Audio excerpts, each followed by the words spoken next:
سلام قولا من رب الرحیم. سلام ہوگا رب رحیم کی طرف سے ایک قول.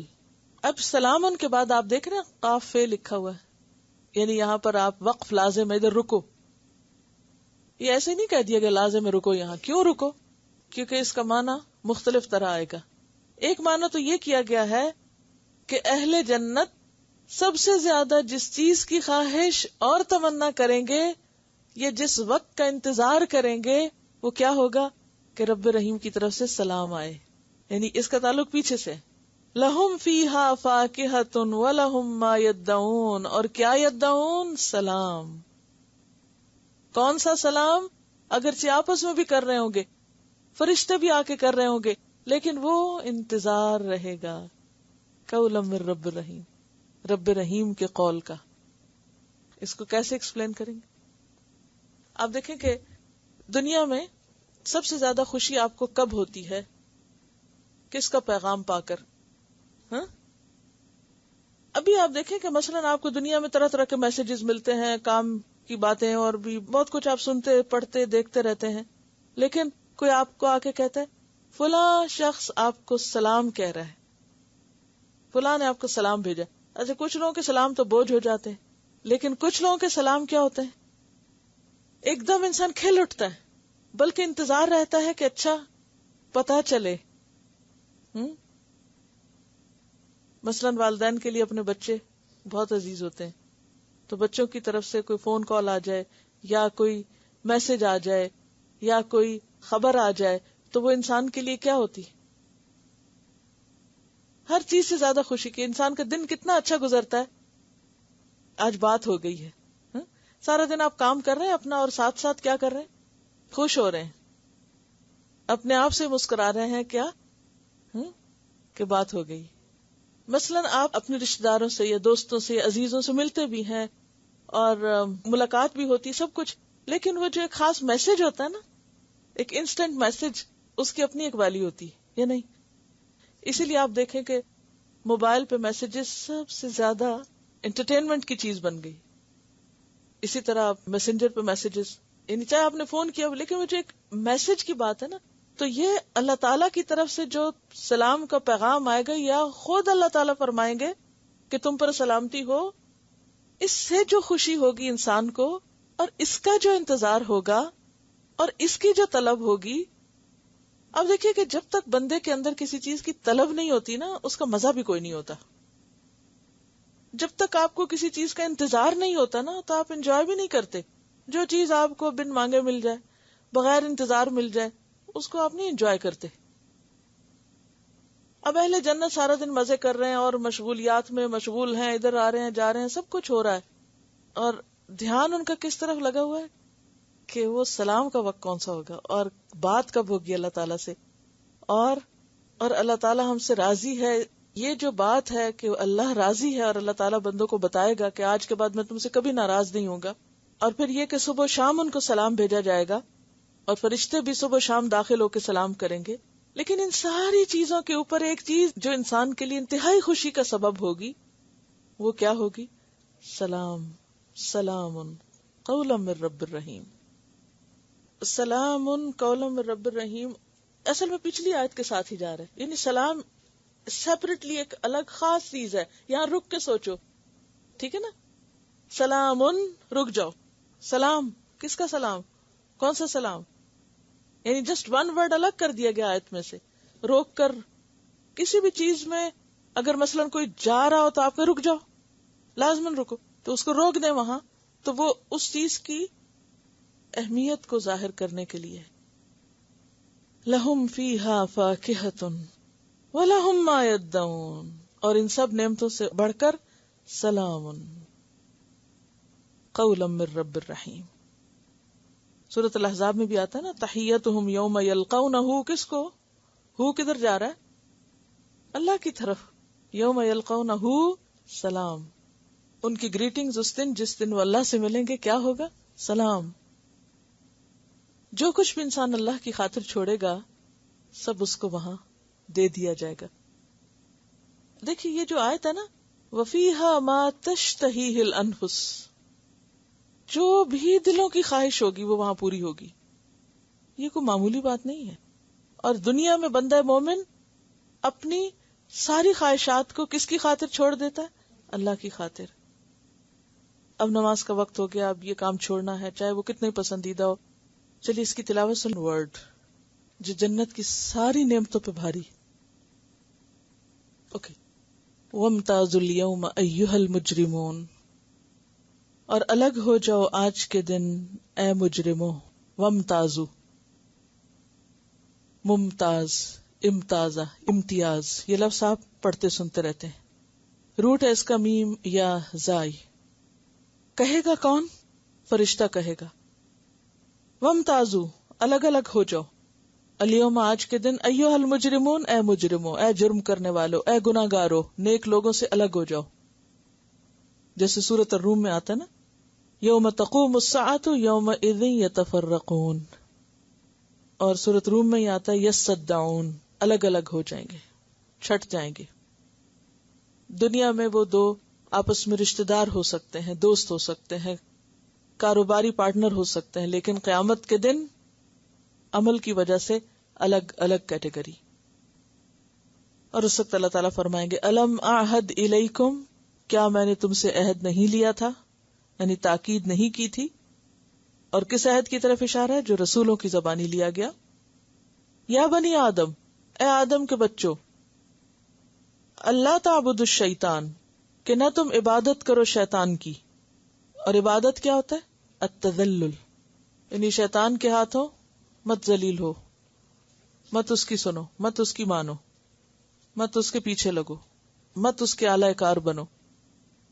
انہ لکم عدو مبین، بے شک وہ تمہارا کھلا دشمن ہے. وَأَنِ اعْبُدُونِی، اور یہ کہ عبادت کرو میری. ھذا صراط مستقیم، یہ ہے سیدھا راستہ.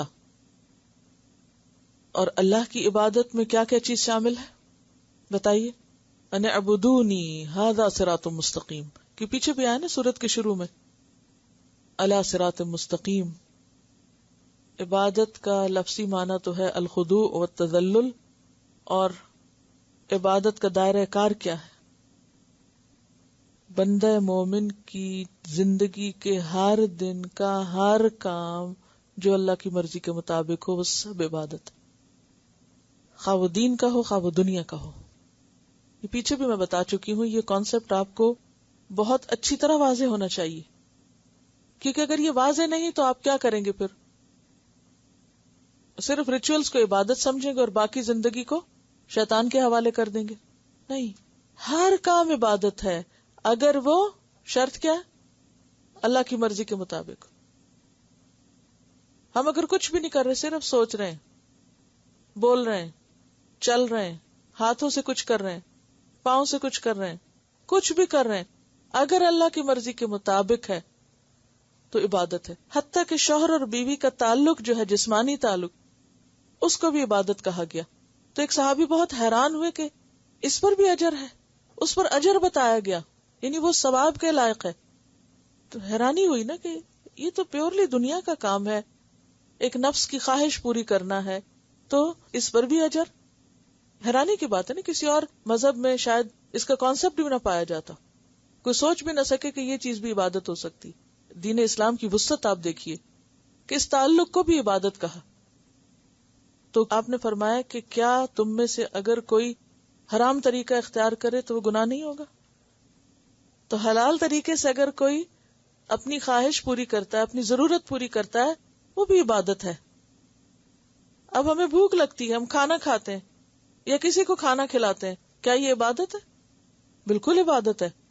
کسی کو کھانا کھلانا جنت میں لے جانے والے کاموں میں سے ایک کام ہے، عین عبادت. ہاں، یہ الگ بات ہے کہ اللہ کی مرضی کے مطابق حرام نہ ہو، اسراف نہ ہو، دکھاوا نہ ہو، ورنہ عبادت ہر چیز جو اعتدال کے اندر ہے. لباس پہننا عبادت ہے یا نہیں؟ ننگے پھرنا تو گناہ ہے یا نہیں؟ تو لباس پہننا عبادت ہوا نا. یعنی ہر چیز کو اس کے اپوزٹ سے دیکھیں. آپ بیمار ہو جائیں تو علاج کرنا عبادت ہے؟ کہاں سے پتا چلے گا؟ اور کسی کا علاج کرنا بھی عبادت ہے. جی کیسے؟ آپ اس کی تکلیف دور کریں.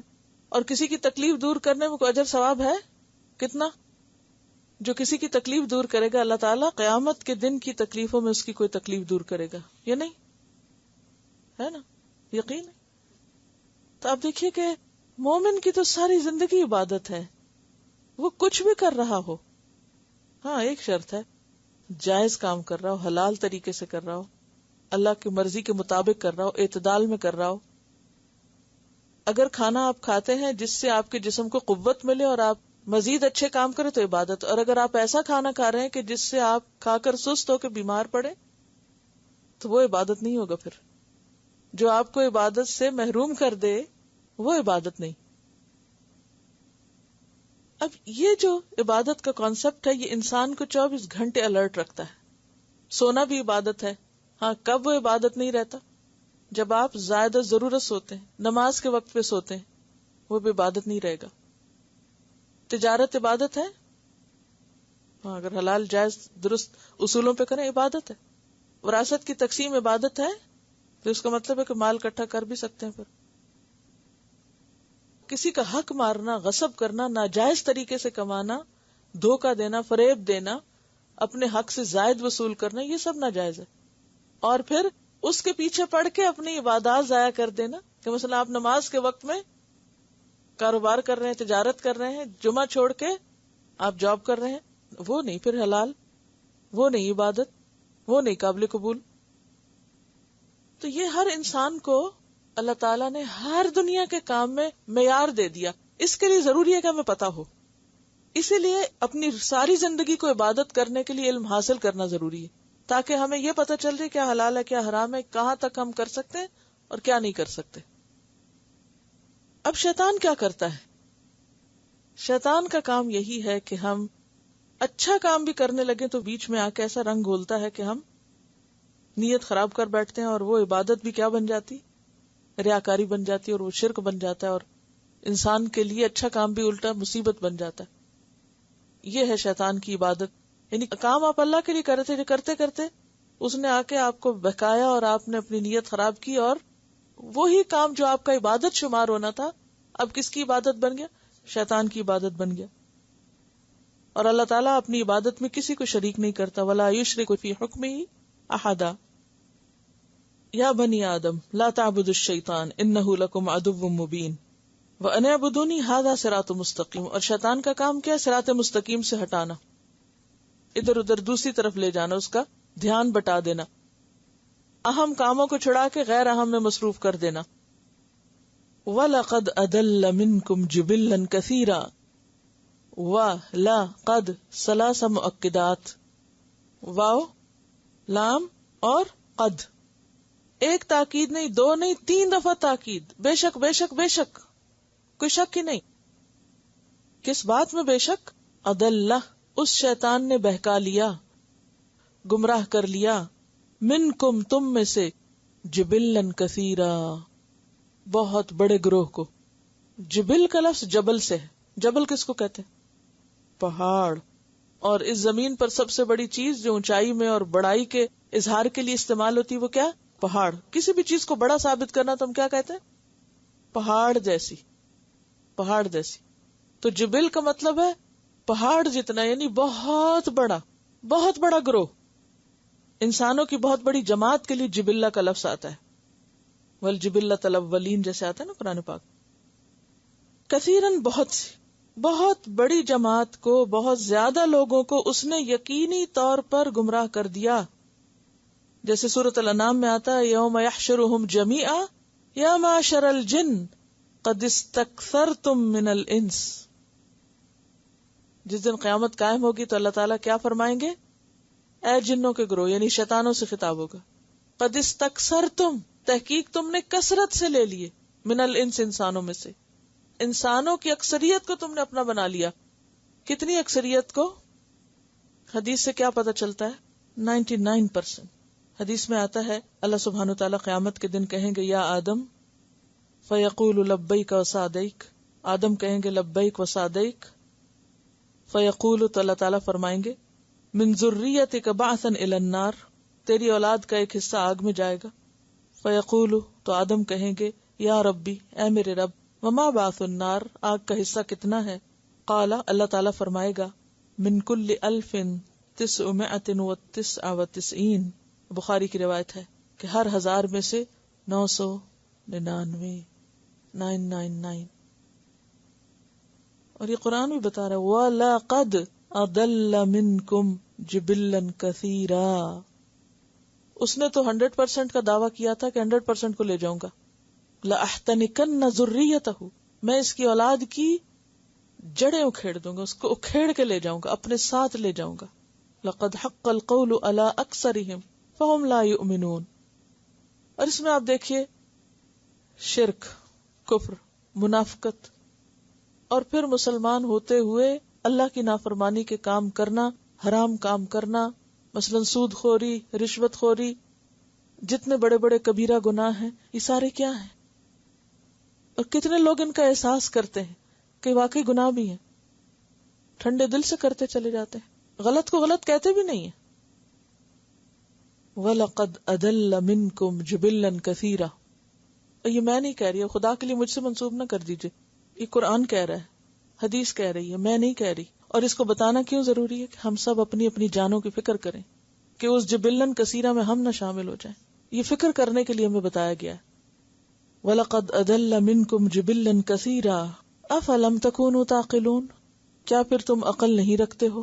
تمہیں سمجھ نہیں آتا تھا کہ ایک طرف رحمان ہے اور دوسری طرف شیطان ہے؟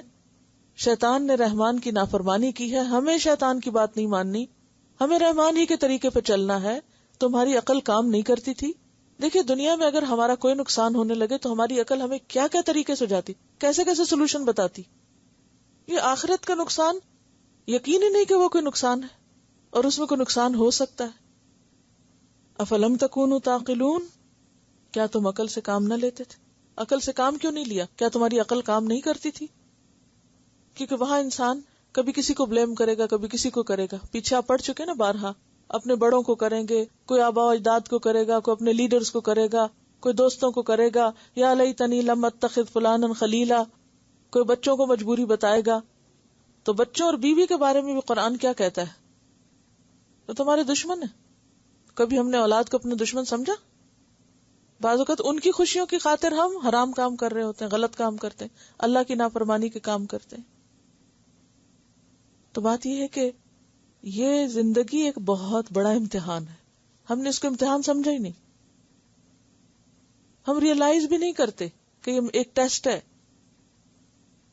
اللہ کے رسول ہوتے ہوئے روتے ہیں، صحابہ کرام اللہ کے رسول صلی اللہ علیہ وسلم کے قریب ہوتے ہوئے روتے ہیں، ہمیں کبھی رونا ہی نہیں آیا آخرت پر، کوئی فکر ہی نہیں لگی، کیونکہ ہم تو سب بخشے آئے، کلمہ پڑھ کے احسان کر رہے ہیں۔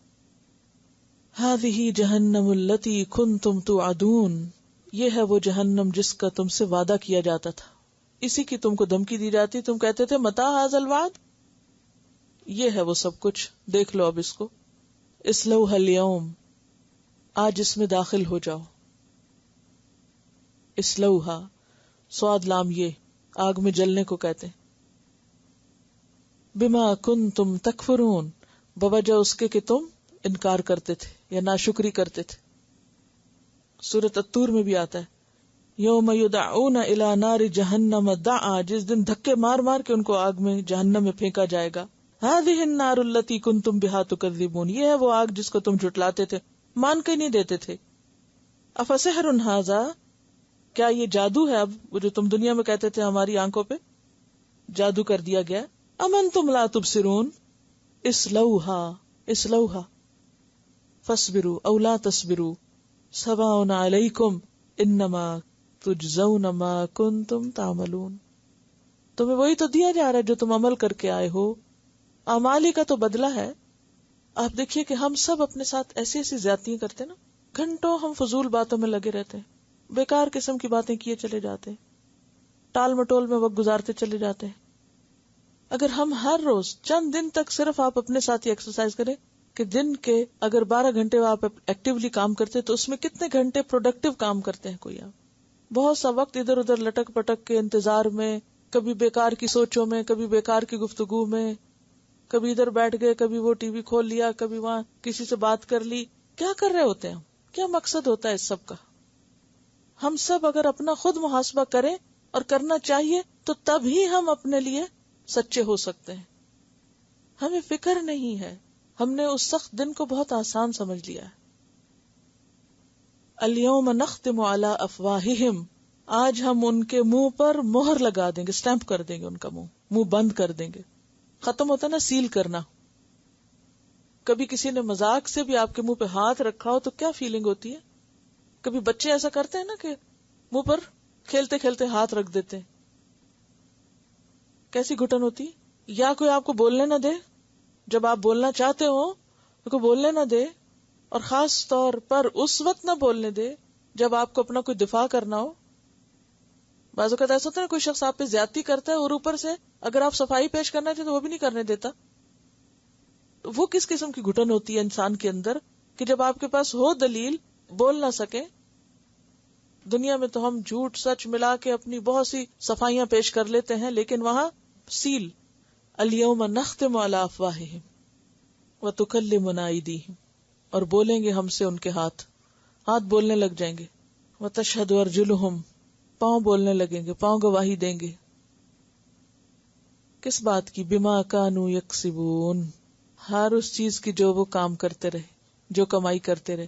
ہاتھوں سے جو کیا، پاؤں سے جو کیا، وہ خود بول کے بتا دیں گے، کسی سے پوچھنے کی ضرورت ہی نہیں. سورۃ فصلت میں کانوں اور آنکھوں کے بارے میں بھی آتا ہے، اور سکن کے بارے میں، کھالوں کے بارے میں. حتی اذا ما جاؤوہا شہد علیہم سمعہم وابصارہم وجلودہم بما کانوا یعملون. سورۃ النور میں یوم تشہد علیہم السنتہم وایدیہم وارجلہم بما کانوا یعملون. اور انسان کوئی بھی بات چھپا نہ سکے گا. آپ دیکھیں کہ اگر آپ بات کر رہے ہوں کوئی اور اتنے میں آپ کا بچہ بول کے آپ کی تردید کر دے تو کتنی امبیرسمنٹ ہوتی. آپ کچھ کہہ رہے ہیں، وہ آگے سے کچھ اور کہہ رہا ہے، چاہے وہ ناسمجھی میں ہی کہہ رہے ہوں. تو مائیں کیسی خبر لیتی ہیں بعد میں کہ تم نے مجھے جھوٹا ثابت کر دیا، تم نے یہ بات کیوں کہی. قیامت کے دن انسان اول تو پہلے بولنے نہیں دیا جائے گا. پھر یہ کہ جو کچھ ہاتھوں پاؤں نے کیا، وہ جو کچھ ہم لکھتے ہیں وہ ہاتھ بول کے بتائیں گے انہوں نے یہ لکھا تھا، یہ کیا تھا، کسی پہ ظلم ڈھایا، کسی کو ستایا، کچھ کیا. وہ سب جو نمبر ملاتے ہیں، فون کرتے ہیں، سنتے ہیں اٹھا کے، سب چیزیں اس میں آ جائیں گی. کمپیوٹر پہ بیٹھ کے جو ٹائپ کرتے ہیں، جو دیکھتے ہیں، سب آ جائے گا. کوئی بات چھپا ہی نہیں سکیں گے. دنیا میں تو انسان نے چھپانے کے کئی طریقے اختیار کیے ہوئے نا. یہاں تو ہم بہت کچھ ڈیلیٹ کر دیتے ہیں، وہاں تو کچھ ڈیلیٹ ہی نہیں ہوگا، ہر چیز خود بولنے لگے گی. وَلَا يَكْتُمُونَ اللَّهَ حَدِيثًا، جو باتیں ہم نے دلوں میں یا اندر چھپا کے چپ کے لوگوں سے کی، وہ بھی نہ چھپی رہیں گی، وہ بھی سامنے آ جائیں گی. اليوم نختم على افواہہم وتکلمنا ایدیہم وتشہد ارجلہم بما کانوا یکسبون. اور یہ سب کچھ کیا ہے؟ انسان کی کمائی. وَلَوْ نَشَاءُ، اور اگر ہم چاہیں، لَطَمَسْنَا عَلَىٰ أَعْيُنِهِمْ، ہم مٹا دیں ان کی آنکھوں کو. تمسنا تمس سے ہے. تمس کہتے ہیں کسی چیز کو اس طرح مٹانا کہ نشان باقی نہ رہے. جیسے قیامت کے دن ستاروں کے بارے میں آتا ہے نا، فَإِذَا النُّجُومُ طُمِسَتْ، جس دن ستارے بے نور ہو جائیں گے. یعنی ستارے ہوں گے، نظر ہی نہیں آئیں گے، ان کی روشنی ختم ہو جائے گی. جیسے دن کو ہوتے ہیں تو نظر نہیں آتے نا. طُمِسَتْ، اس وقت اگر آسمان پہ آپ دیکھیں تو ایک ستارہ نہیں آپ دیکھ سکتے. کیا ہے؟ ستارے بے نور ہو چکے ہیں ہر وقت ہوتے ہیں. انسانوں کے ساتھ کیا ہوگا؟ اللہ تعالیٰ فرماتے ہیں اگر یہ غلط کاموں سے باز نہیں آتے تو ہم ان کی آنکھیں مٹا سکتے ہیں کہ ان کو نظر کچھ نہ، بے نور ہو جائیں، آنکھیں دیکھ نہ سکیں. یہ مطلب ہے. وَلَوْ نَشَاءُ لَطَمَسْنَا عَلَىٰ أَعْيُنِهِمْ، ہم چاہیں تو ان کی آنکھیں بے نور کر دیں، مٹا کے رکھ دیں، آنکھوں کی جگہوں کا نشان بھی نہ رہے. ایک مرتبہ کسی کی تصویر مجھے دیکھنے کا اتفاق ہو، ایک بچے کی جس کی ایک آنکھ کی جگہ تھی نہیں. یا بعض اوقات آپ نے دیکھا ہوگا بعض لوگ نابینا ہوتے یا پیدائشی ہوتے تو اندر سے آنکھ بنی نہیں ہوتی، یا آنکھ ہوتی بھی تو کچھ دکھتا نہیں. تو تمس کا دونوں طرح معنی ہوتا ہے، یعنی خواہ آنکھ ہو اور دیکھے نا، اور خواہ آنکھ کا بھی نشان مٹ جائے، آنکھ کی جگہ ہی نہ ہو. اگر ہم چاہیں تو ان کی نافرمانیوں کی وجہ سے ہم ان کی آنکھیں مٹا کے رکھ دیں. فاستبقوا الصراط، پھر یہ دوڑے راستے کی طرف. استبقہ کا لفظ ہوتا ہے دوڑ کے کسی چیز کی طرف جانا. سورۃ یوسف میں یہ لفظ آیا وَاسْتَبَقَ الْبَابُ، اور وہ دونوں دروازے کی طرف دوڑے، آگے بڑھے، دونوں نے نکلنے کی کوشش کی. استبقہ تو یہاں کیا فاستبقوا ماضی ہے، تو وہ دوڑے الصراط راستے کی طرف، یعنی خلاصی کے لیے. فَأَنَّا يُبْصِرُونَ تو کہاں سے وہ دیکھ سکیں گے؟ کچھ بھی نہیں دیکھ سکتے. یعنی دنیا میں انسان ان نعمتوں کو فار گرانٹیڈ لیتا ہے. ہم کبھی بھی نہیں سوچتے کہ ہماری نگاہ کبھی جائے گی. اسی طرح ہم رہ رہے ہیں نا، جی رہے ہیں اور کام کر رہے ہیں. کیسے کیسے حرام منظر لوگ دیکھتے رہتے ہیں بیٹھ کے. کبھی نہیں سوچتے کہ اللہ چاہے تو یہ نگاہیں ہی اٹھا لے. وَلَوْ نَشَاءُ لَطَمَسْنَا عَلَىٰ أَعْيُنِهِمْ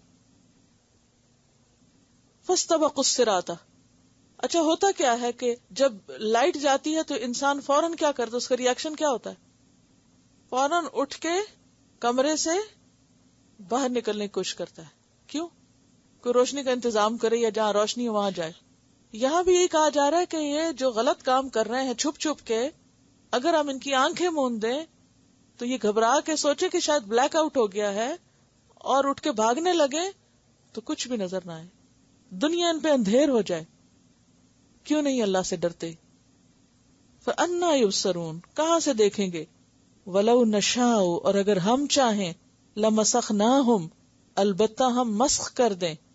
مسخ ہوتا ہے صورت کو بگاڑنا، اور مسخ حصی بھی ہوتا ہے مانوی بھی ہوتا ہے. یہاں حصی مراد ہے. عَلَىٰ مَكَانَتِهِمْ ان کی جگہوں پر، ہم انہیں ان کی جگہوں پر مسخ کر دیں، یعنی پتھر کر دیں. جیسے آپ کو وہ پیرش نیشنز میں ویژولز کچھ دکھائے گئے تھے نا، کہ جہاں کچھ لوگ جس حال میں تھے ویسے ہی پتھر ہو گئے، لاوا ان پہ گرا اور وہ وہیں کے وہیں آج تک کھڑے. کوئی لیٹا ہوا ہے، کوئی چل رہا ہے، کوئی کسی طرح، کوئی کسی طرح. اس کو کیا کہتے ہیں؟ اسی جگہ پر ویسے ہی چھوڑ دیں، پتھر بنا کے چھوڑ دیں. لَمَسَخْنَاهُمْ عَلَىٰ مَكَانَتِهِمْ فَمَا اسْتَطَاعُوا مُضِيًّا تو نہ وہ استطاعت رکھیں چلنے کی. مُضِيًّا مدا یمدی سے ہے مصدر. مدا یمدی کا کیا معنی ہوتا ہے؟ گزر جانا، چلنا. تو یہ چل ہی نہ سکیں. ماضی کا زمانہ جو ہوتا ہے نا وہ بھی کس لیے کہ چلا گیا. ولا یرجعون اور نہ وہ لوٹیں گے. کہاں نہیں لوٹیں گے؟ اپنی اصل حالت میں لوٹ نہیں سکیں گے. وَلَوْ نَشَاءُ لَمَسَخْنَاهُمْ عَلَىٰ مَكَانَتِهِمْ فَمَا اسْتَطَاعُوا مُضِيًّا وَلَا يَرْجِعُونَ. یعنی انسان اللہ کی نافرمانی میں بھاگتا پھر رہا ہے. اللہ چاہے تو جہاں بیٹھ کے وہ غلط کام کر رہا ہے وہاں سے اٹھ بھی نہ سکے، ہل بھی نہ سکے، چل بھی نہ سکے، وہیں کا وہیں پتھر ہو جائے، اس کی شکل بگڑ جائے. اور پھر انسان دیکھتا تو ہے کہ کس طرح قوتیں اس کی جواب دے جاتی ہیں. یعنی ٹھیک ہے اگر یہ انتہائی صورت کسی کے ساتھ نہیں بھی پیش آتی کہ وہ بالکل اس کی نگاہیں چلی جائیں آن کی آن میں، یا یہ کہ اس کی شکل بگڑ جائے، یا یہ کہ وہ وہیں کا وہیں ڈھیر ہو جائے، اس طرح ختم ہو جائے کہ وہاں سے اٹھ ہی نہ سکے، یا اس طریقے پر موت آئے کہ شکل ہی بگڑ کر رہ جائے. یعنی یہ صورتیں بھی دنیا میں ہو سکتی ہیں. اور اگر یہ نہ بھی ہو تو ہر شخص عبرت پکڑے کہ بڑھاپے سے تو کوئی بھاگ نہیں سکتا. وَمَن نُعَمِّرْهُ نُنَكِّسْهُ فِي الْخَلْقِ اور جس کو ہم عمر دیتے ہیں ہم اس کی ساخت الٹ دیتے ہیں. نُنَكِّس نقص نون کاف سین. ناکسو رؤوسہم کیا پڑھا تھا پیچھے؟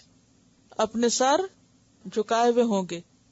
کمر کو کبڑا کرنے کے لیے لفظ آتا ہے، جھک جانا، کیونکہ بڑھاپے میں انسان کا پوسچر متاثر ہو جاتا ہے. اس کے کندھے جھکتے جھکتے پھر کمر جھکتی ہے، پھر کمزوری کی وجہ سے اپنے آپ کو سنبھال نہیں سکتا. اور پھر آپ نے دیکھا ہوگا کہ بہت بوڑھے لوگ ہو جاتے ہیں تو چلنے میں بھی ان کے یعنی کہ پوسچر میں موڑ آ جاتا ہے اور مڑ جاتے ہیں، الٹ جاتے ہیں. یہ تو ہے حصی معنی میں. اور مانوی موڑ کیا ہے کہ انسان کی عقل الٹ جاتی ہے. یعنی حصی اور عقلی کہہ سکتے ہیں یہاں پر کہ حصی طریقے پر انسان کا جسم جو ہے وہ سارا ہاتھ پاؤں بعض اوقات مڑنے لگتے ہیں، ہڈیاں ٹیڑھی ہونے لگتی، کمر کبڑی ہو جاتی، اور اسی طرح عقل بھی الٹ جاتی. بوڑھا انسان بوڑھا ہو کر بچہ بن جاتا ہے، بات بے بات پہ ہنسنے لگتا ہے، ضد کرنے لگتا ہے، رونے لگتا ہے، ایک بات کو بار بار کیے چلے جاتا ہے. ننکسہ فی الخلق، شکل بدل جاتی ہے، یعنی انسان کا پوسچر، اس کی شکل، اس کی عقل، اس کی روٹین بھی کیا ہو جاتی ہے؟ واپس بچوں والی ہو جاتی نا. جیسے بچے کوئی کام نہیں کرتے، سارا دن ادھر ادھر ہوتے ہیں. تو بوڑھے بھی عام طور پہ کیا کرتے ہیں؟ جیسے بچے ٹی وی کے آگے بیٹھے رہتے ہیں، ہم نے ان کو بہلانے کے لیے بھی ٹی وی رکھ دیا.